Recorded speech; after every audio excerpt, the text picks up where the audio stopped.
tablette graphique donc qui peut numériser vos dessins. Je vais en parler plus en détail par la suite. Ça m'a été prêté par ISKN, voilà, qui fait des tablettes comme Slate par exemple que vous devez connaître, et donc celle-là se nomme Repaper. Et donc on passe tout de suite à la présentation. La boîte se présente comme cela et je vais vous décrire matériel par matériel ce qu'il y a à l'intérieur de la boîte. On va donc l'ouvrir ensemble.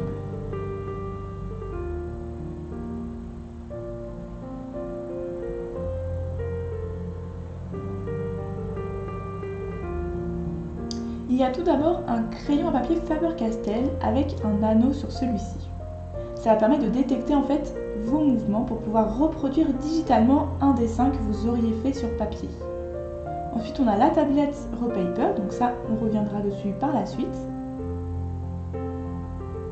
On a également un stylet à tablette, puisqu'on peut utiliser la tablette également en mode tablette graphique normale, à l'aide d'un stylet. On a également un bloc de papier en format A5 à utiliser, mais vous pouvez utiliser n'importe quelle feuille de format A5.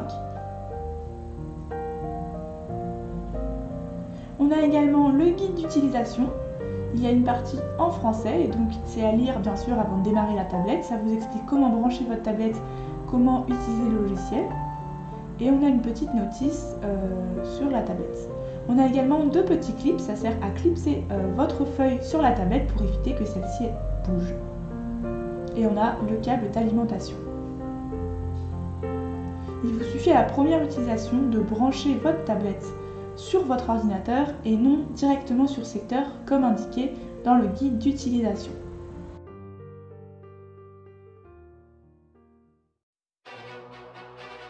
Cette tablette graphique permet de dessiner sur une feuille classique avec un crayon ou un stylet et de voir son dessin prendre vie en direct sur un ordinateur ou un smartphone. Pour faire toutes ces créations, il faut utiliser le logiciel Repaper Studio sur smartphone ou sur ordinateur. Une fois que vous avez installé Repaper Studio sur votre ordinateur ou sur votre smartphone, vous pouvez commencer à l'utiliser. Vous pouvez soit importer vos dessins papier, soit dessiner sur papier et à l'écran, soit utiliser Repaper avec n'importe quel logiciel en tant que tablette graphique normale en utilisant votre stylet. Donc là, il y a la création récente que j'ai réalisée. Et si vous voulez dessiner sur papier à l'écran, hop, on clique dessiner. Vous pouvez connecter votre tablette, donc là je ne l'ai pas connecté. Ici vous avez différents brushes possibles, donc le crayon à papier, le stylo, le feutre il me semble, le marqueur, l'aérographe et la gomme si vous voulez utiliser une gomme. Vous avez ici l'onglet des calques, donc vous pouvez créer autant de calques que vous voulez. Voilà, comme ça vous pouvez travailler sur différents calques. Et là vous pouvez changer votre format, donc soit portrait, on dézoome, soit paysage.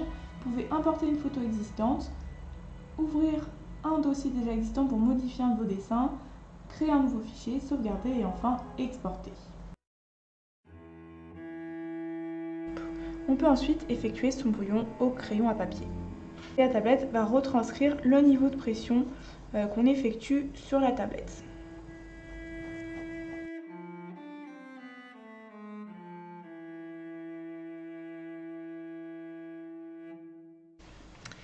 Et une fois qu'on a fini notre brouillon, on peut cliquer sur l'outil brush stylo, choisir notre couleur. Hop, je vais dire par exemple une couleur orangée pour faire tous les contours. Et je me mets sur un nouveau calque pour aller par-dessus ce calque et pouvoir ensuite le supprimer et garder que le line art. Et je peux ensuite venir rajouter des calques pour pouvoir effectuer les différentes couleurs de la girafe.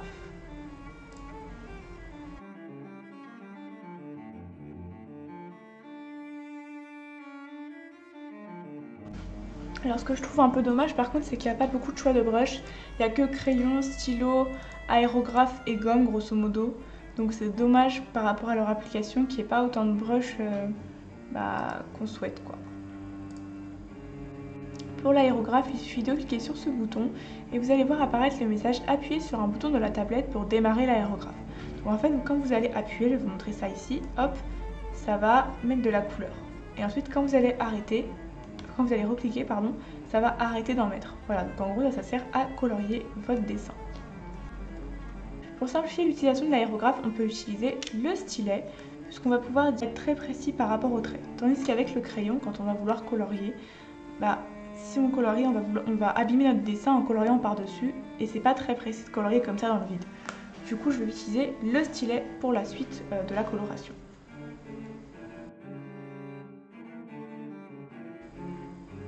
On peut également modifier la taille de l'aérographe en cliquant une fois dessus, comme on peut modifier sa taille. Vous pouvez également changer le papier. Vous allez voir là, je peux faire sur feuille grise, je peux faire sur feuille blanche, je peux mettre des quadrillages sur feuilles comme ça. Donc moi j'aime beaucoup ce style de feuilles comme ça parce que vous voyez c'est un peu le même type, enfin le même ton que la girafe. Du coup je vais laisser sur ce papier là.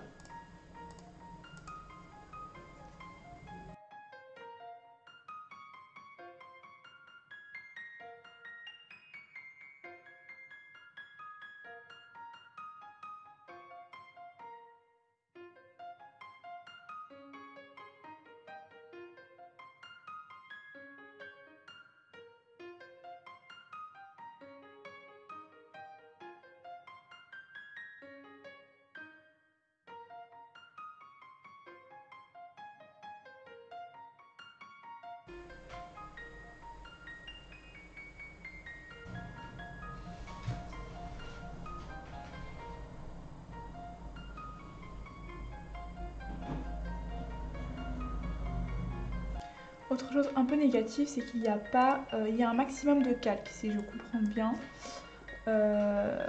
Donc c'est de 1, 2, 3, 4, 5, 6. Je crois qu'on peut mettre 6 ou 7 calques maximum. Voilà, donc c'est pas énorme.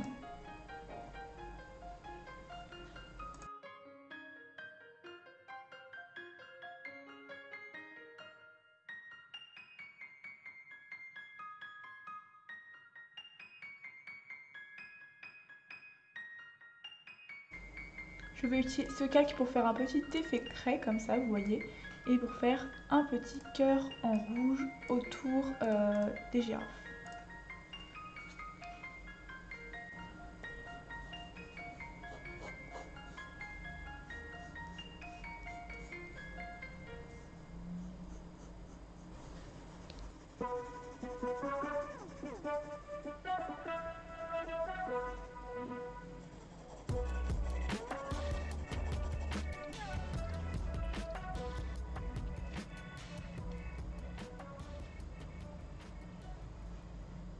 Et voilà pour la tablette. Si je résume les points positifs, c'est que ça permet de faire à la fois un dessin à la main et digital. On peut également commencer les traits de construction à la main et importer après le dessin pour ensuite compléter par les couleurs sur un autre logiciel de notre choix, par exemple un logiciel où il y a beaucoup plus de brushes de disponibles.